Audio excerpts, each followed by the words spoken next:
Hey guys, Shadowz here. Welcome back to another Gears of War 4 video. Today we are going to be discussing the ranking system in depth as well as the new stats page for Gears 4. Recently, the ranked stats page for Gears 4 has gone live on the official website, which includes a ton of useful information, including a tier breakdown with all of the possible stats you could dream of, and finally, yes, for the first time ever since the release of this game way back in October last year, the ranking system has been explained in full, in depth, to make it a lot more easier for the entire player base playing right now to hopefully understand how it does work in the game itself. So as we know, the ranking system is entirely skill based, using a true skill algorithm to determine the ranking tiers for each and every single player within all of the possible game modes. While playing in one of the ranked game modes, players must both win and perform well individually to achieve the highest rank possible, which as we know is Diamond in all game modes. For beating enemy players who are a lower rank than yourself, players won't really move that much upwards compared to beating players who are a higher rank, allowing to move up a lot more faster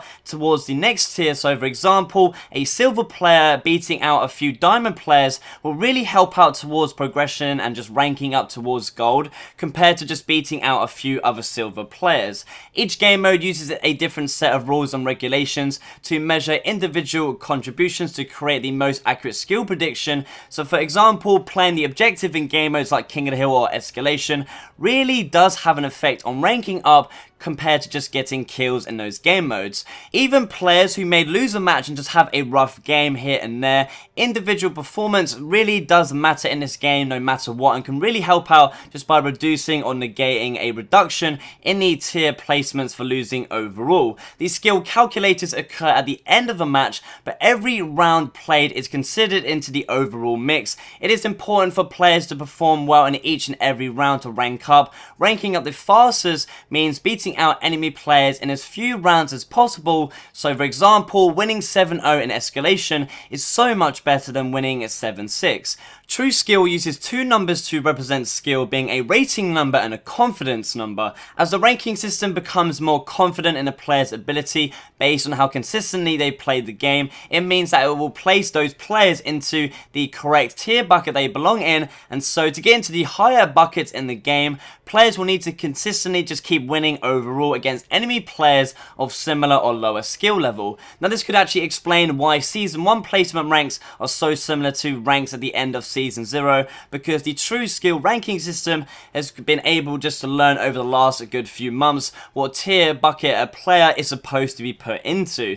Each tier does contain a target percentage of the entire player base population, with bronze making up 41%, silver 25%, gold 19.4%, Onyx 13.6%, and finally, obviously, Diamond, including only 1% of the entire player base playing. There is no rank decay over time if you didn't know, meaning if you don't play a certain game mode for a little while, you shouldn't be demoted to a lower tier. However, as new players enter all of the tiers from placement matches, the tier buckets do expand, meaning that you may start to fall downwards if you don't continue playing, and it's also maybe the reason why some players take a very long time to rank up from the lower tier such as gold or silver towards diamond, because of more players playing in each game mode and being tiered after their placement matches. Lastly, the overall goal for getting to diamond in this ranking system is to perform to the best of your ability as an individual player as much as you possibly can, get kills, score objective points,